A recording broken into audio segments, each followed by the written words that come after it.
Bueno, habla la doctora Susana Severino, en relación a la comisión de contratos perteneciente al doctor Pablo del Bustio, y hoy nos toca hablar sobre el contrato de leasing.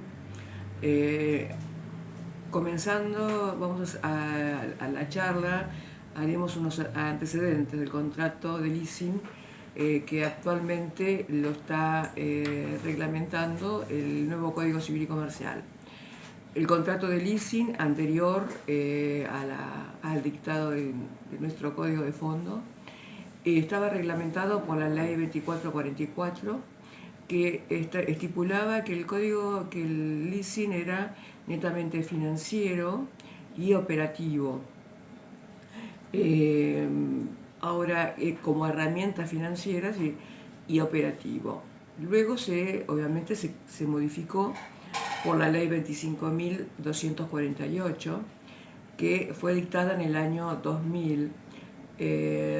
Recuerden la época del 2000, que en el 2001 ya tuvimos la emergencia económica y se transformó en otro tipo de contrato, pero siempre con los mismos ingredientes, porque el actual código trata de, casi textual, la ley 25.248.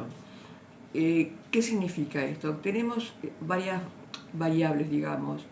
Es un contrato que es mixto, porque se utilizan elementos de los contratos de alquiler, se utilizan elementos de la compraventa, hay varias partes, se utilizan, obviamente, es una estipulación que hay que pagar una contraprestación, que es un canon, que es netamente pecuniaria, y obviamente no es un contrato que ha tenido tanta, utilidad en nuestro país, porque la carga tributaria que inicialmente, cuando se implementó este contrato, se imponía a la celebración de este tipo de transacción, era la imposición del IVA, pero en vez de tener una imposición del IVA sobre el canon mensual y consecutivo que tenía que pagar, en este caso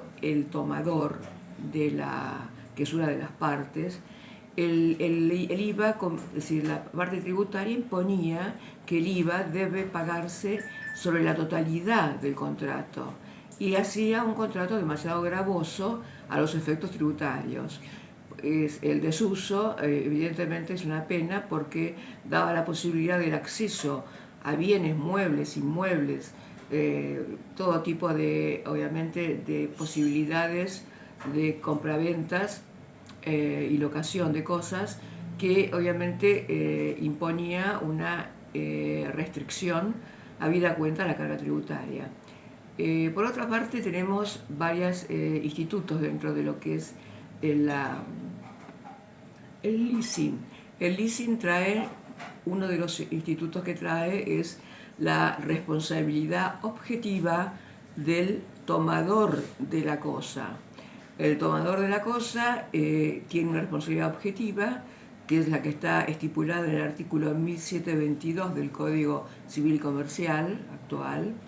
Y obviamente ustedes saben muy bien que es un tipo de responsabilidad que está dentro de los factores de atribución de responsabilidad, que es, obviamente, prescinde de la culpa y se basa, es una creación, obviamente, filosófica, plasmada en el antiguo artículo 1113 del Código de Vélez-Sarsfield, y que se tradujo a nuestros días en una misma interpretación que el artículo anterior.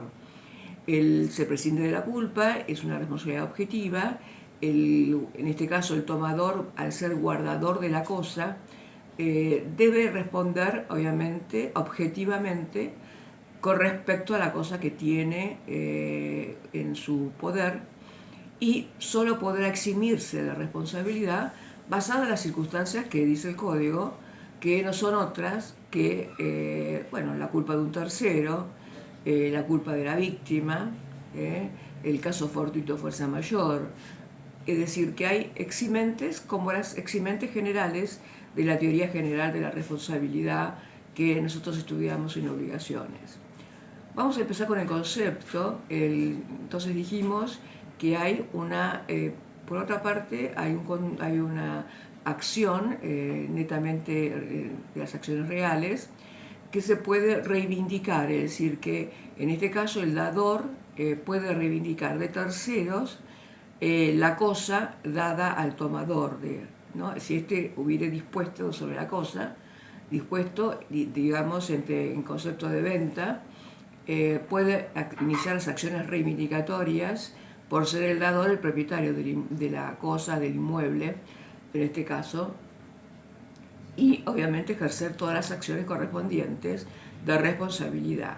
Es decir, en cuanto a las responsabilidades objetivas, ustedes saben muy bien que se fundamentan en el riesgo, en la equidad, en el abuso del derecho del artículo 10 del Código actual, que habla del ejercicio regular de un derecho, en tanto que este instituto habla sobre el exceso en el ejercicio regular de un derecho. Entonces tenemos una tutela del exceso en ese anormal ejercicio de un derecho, obviamente que es lo que tutela el abuso del derecho, siendo entonces una de las factores objetivos. También la equidad, ¿no? Es otro de los factores. Sobre todo se da en los casos de inhabilitados o incapaces, que se puede llegar a responsabilizar por el factor equidad, responder por el factor equidad. Luego tenemos obviamente todas lo que son acciones directas con respecto a, en el caso de lo que estamos hablando, de la responsabilidad por el hecho del otro, que son todas las de los padres, tutores, curadores, también la responsabilidad de los dueños de institutos educacionales.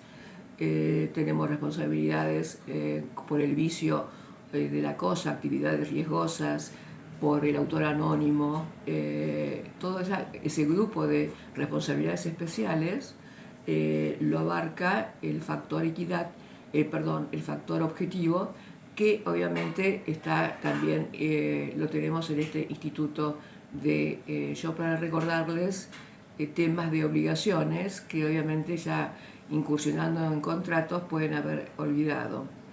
El concepto del leasing es cuando el dador, que sería una de las partes, entrega el uso y goce de la cosa al tomador, y siendo entonces que en contraprestación le va a pagar un canon, o sea, un precio, un canon de orden pecuniario, obviamente, en forma consecutiva y mensual, y que obviamente puede tener la opción de compra que se puede ejercitar conforme a las pautas contractuales estipuladas. Lo que quiero comentar es que si supuestamente se denaturaliza esa opción de compra porque evidentemente no se va a ejercitar la acción de compra, es decir, se desmadra originariamente lo que fue el contrato originario, no practicando la opción de compra, la ley no contempla esa situación, siendo entonces que nos da la posibilidad de preverlo contractualmente porque la ley no lo estipula, y si la ley no lo estipula no tenemos un marco legal para pautarlo, pero sí podemos reemplazarlo por un orden convencional que generalmente se hace así. Con respecto al tema del precio, el precio está fijado con el contrato. El precio es el que fijan las partes de común acuerdo. Obviamente es un contrato de un consentimiento de ambas partes manifestado, ¿no? Es así. Se pueden hacer leasing, todo lo que fuera patentes, software, con respecto al tema de informática, muebles e inmuebles, bueno, una serie de propiedades sobre determinadas circunstancias o modelos de patentes que se pueden llegar a dar en el leasing. El artículo, vamos a hacer un estudio, quiero recordarles que estamos en el capítulo, en este caso quinto, del libro tercero del Código, y estamos en los artículos 1227 y subsiguientes del Código Civil. Entonces, lo que tenemos que hacer, que ejercitar la opción, en este caso cuando nosotros podamos ejercitarlas, si está contractualmente estipulada, ejercitamos la opción, obviamente de acuerdo a las pautas y al precio que se fijó en el contrato. Entonces, el artículo 1229 habla del monto, entonces ya lo dijimos, el monto es fijado contractualmente y de acuerdo a esa pauta es la que tenemos que seguir. Con respecto a las modalidades de elección del objeto que va a ser de leasing, de objeto del contrato. Bueno, hay varias posibilidades. La primera posibilidad es cuando el dador hace la compra de determinado bien a persona determinada por en este caso por el tomador. Esa sería una de las ítems. El otro ítem es cuando el dador compra según las instrucciones del tomador, o sea, los folletines o instrucciones o ciertas pautas que le da la idea de cuál sería formalizar esa compra con respecto al tomador, ¿no? Es decir, eso se lo brinda el tomador al dador. El dador también puede, la tercera opción, sustituir en este caso al tomador y comprar determinado inmueble sin esperar que el tomador resuelva cuál es la idea en este caso, cuál es la elección que tiene el tomador en este contrato. La otra opción es cuando el dador, que ya era propietario antes del contrato de leasing, se lo brinda al tomador y éste lo acepta. En estas opciones, en estas tres primeras opciones, se garantizan todas las, digamos, las garantías que nos dan los boletos de compraventa, se garantiza de esa forma. Entonces, seguimos